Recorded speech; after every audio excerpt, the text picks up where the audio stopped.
Hello મિત્રો, આજના વિડીયોમાં દરેકનું સ્વાગત છે.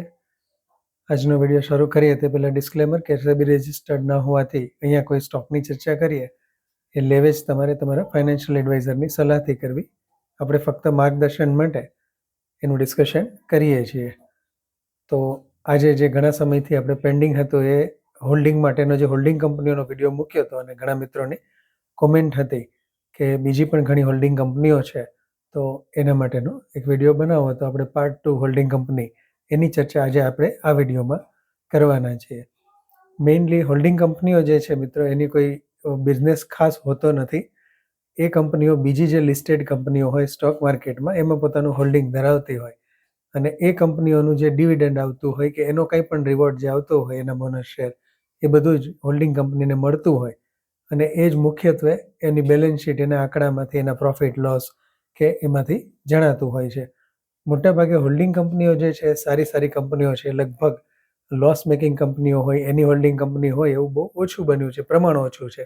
સાવ નહીવત નથી એવું નથી, પણ મોટે ભાગે સારી સારી કંપનીઓમાં હોલ્ડિંગ કંપની જોવા મળતી હોય છે. એટલે મોટાભાગની હોલ્ડિંગ કંપનીઓ ડિવિડન્ડ આપતી જણાય છે, કારણ કે એમને જે નીચેની કંપનીનું ડિવિડન્ડ મળે એ આગળ શેર હોલ્ડરોને પાસ કરતી હોય છે. આગલા વિડીયોમાં આપણે કામા હોલ્ડિંગ છે, પિલાની ઇન્વેસ્ટમેન્ટ છે, ટાટા ઇન્વેસ્ટમેન્ટ છે, નાલવા સન્સ છે, આ બધું આપણે જોયું હતું. ત્યાર પછી આજે જે આપણે કંપનીઓની વાત કરવાની છે એ કંપનીઓમાં પહેલે વહેલી કંપની આપણા દેશનું જે અગ્રણી ગ્રુપ ગણાય હમારા બજાજ, એની છે, જે છે બજાજ હોલ્ડિંગ કંપની.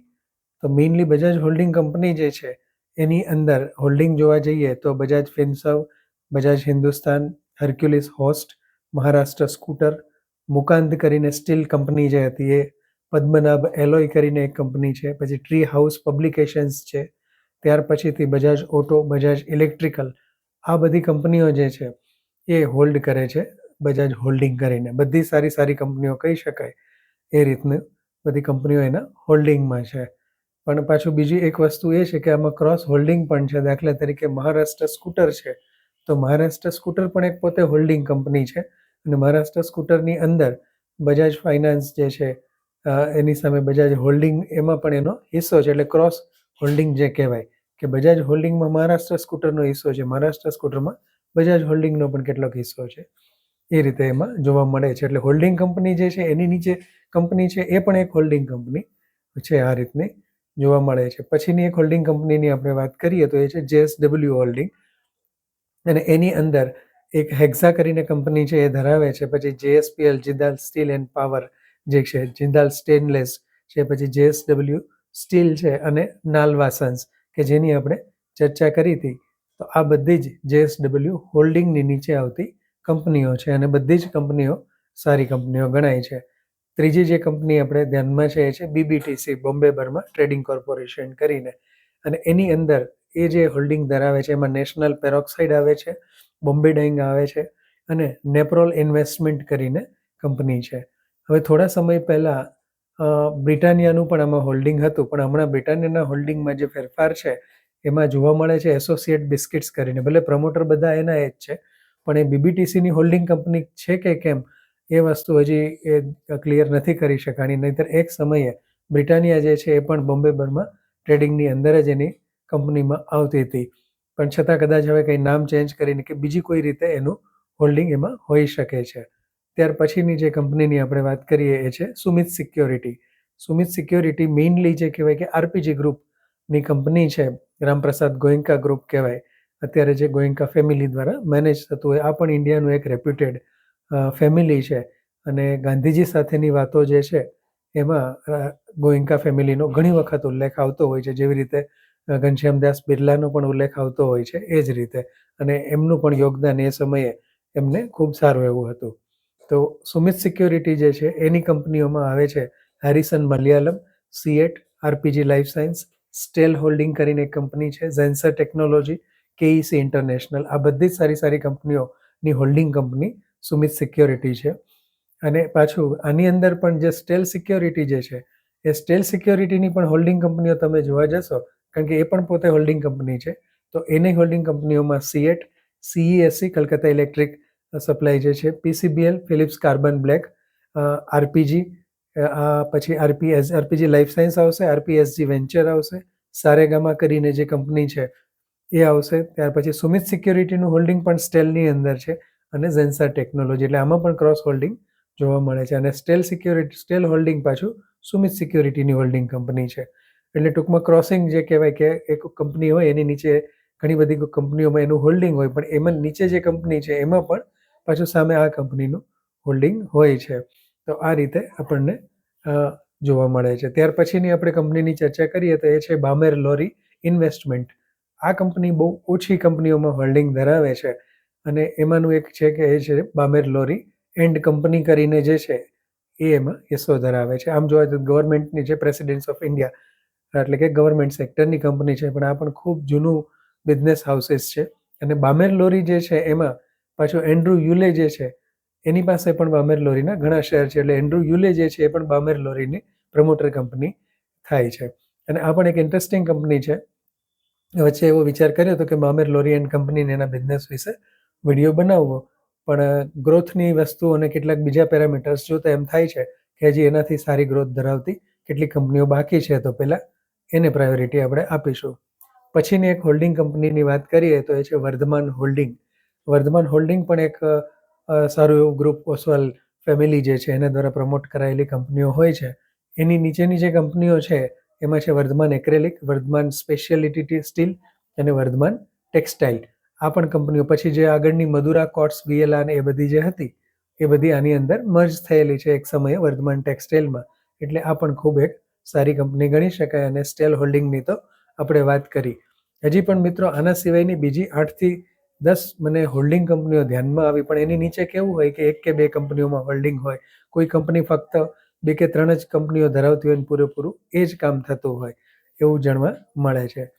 હવે ઓવરઓલ આપણે જોવા જઈએ તો આ દરેક કંપનીના ફાઇનાન્શિયલ્સ કે એ બધા ડિસ્કસ કરવાની જરૂર નથી, કારણ કે આમાંની મોસ્ટ ઓફ કંપનીઓ એવી છે કે એ બધું હોલ્ડિંગ જ ધરાવે છે. એની નીચે હોલ્ડિંગ કંપનીઓ છે અને એનું ડિવિડન્ડ કે એનું જે વળતર આવતું હોય એ જ કંપનીની આવક છે. પણ છતાંય કેટલીક કંપનીઓ પોતાનો ફાઇનાન્સનો બિઝનેસ અથવા તો બીજા પણ કેટલાક બિઝનેસ કરતી હોઈ શકે છે. જેમ કે BBTC છે તો એનો ROCE જે છે લગભગ 28% અને ROE જે કહેવાય રિટર્ન ઓફ ઇક્વિટી 16%થી ઉપર છે.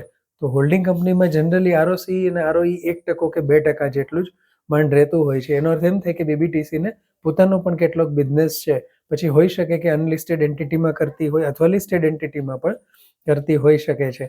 એ જ રીતે બજાજ હોલ્ડિંગ જે છે એની અંદર પણ આ જ રેશિયો જોવા મળે છે. બાકીની મોસ્ટ ઓફ દરેક કંપનીઓ જે છે એમાં તમને ROCE જે કહેવાય એ 1-2%ની આજુબાજુ જોવા મળે. પણ જે કંપનીઓની અંદર ROCE અને ROE વધારે જોવા મળે એનો મિનિંગ એમ થાય કે કંપનીનો પોતાનો પણ કોઈ નાનો એવો ઇન્વેસ્ટમેન્ટનો બિઝનેસ હોઈ શકે, ક્યાંક ને ક્યાંક સ્ટાર્ટઅપમાં રોકાણ કરતી હોઈ શકે, અથવા તો અનલિસ્ટેડ કોઈ જગ્યાએ એમનું રોકાણ હોઈ શકે કે જ્યાંથી એમની પોતાનો બિઝનેસનું બેલેન્સ શીટ આ રીતે બનતી હોય છે.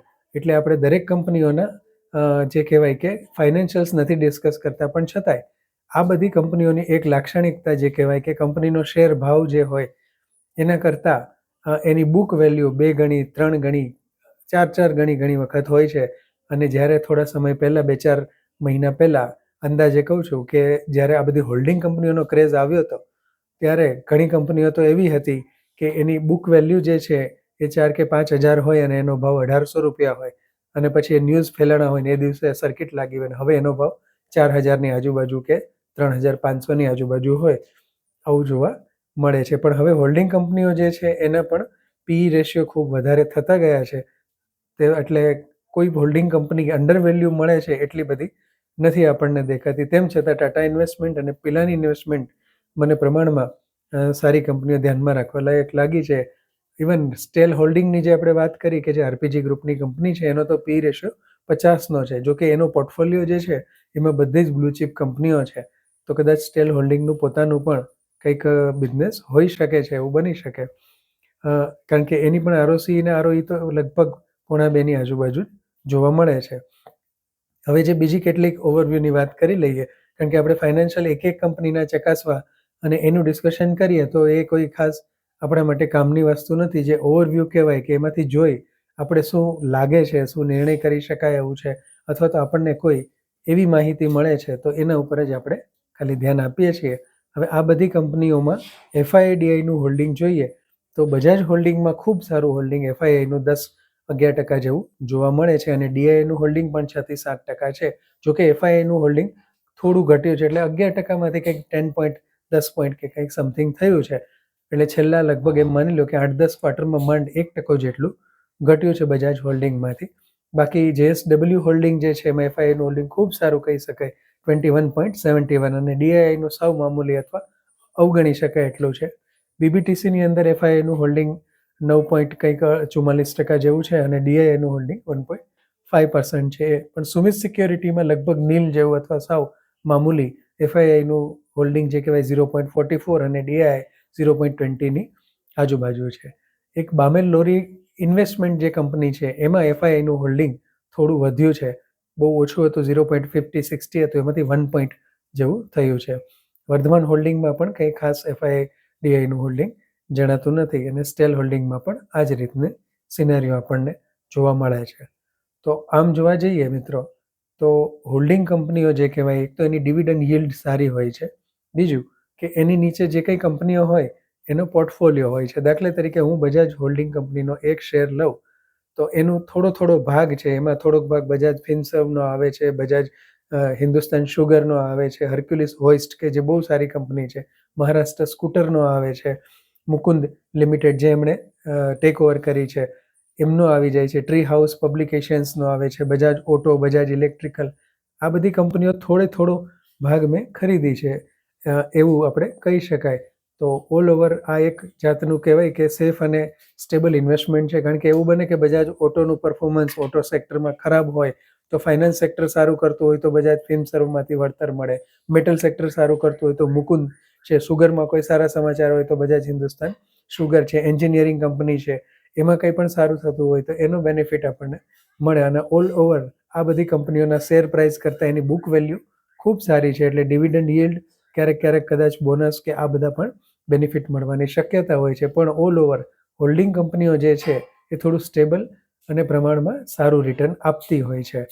તો આ વસ્તુ ખાસ કરીને ઘણા મિત્રો ડિવિડન્ડ yield-વાળી કંપનીઓ ગોતતા હોય તો એમના માટે આ હોલ્ડિંગ કંપનીઓ જે છે એ વિચારવી જોઈએ. જે કોઈ કંપનીની વાત કરી એમાંથી કોઈમાં પણ લેવા કે વેચવાની કોઈ સલાહ નથી, પણ તમે તમારી કેપિટલ અને તમારો ફ્યુચર ઇન્વેસ્ટમેન્ટ પ્લાન કઈ રીતે છે એ જોઈ અને પછી આ ડિસિઝન તમે લઈ શકો છો. તો આ વિડીયો કેવો લાગ્યો એ ખાસ કોમેન્ટમાં લખશો મિત્રો. વધુને વધુ મિત્રો સુધી આ વિડીયોને પહોંચાડો, સબસ્ક્રાઈબ કરો અને લાઈક કરજો મિત્રો. ધન્યવાદ. જય હિન્દ.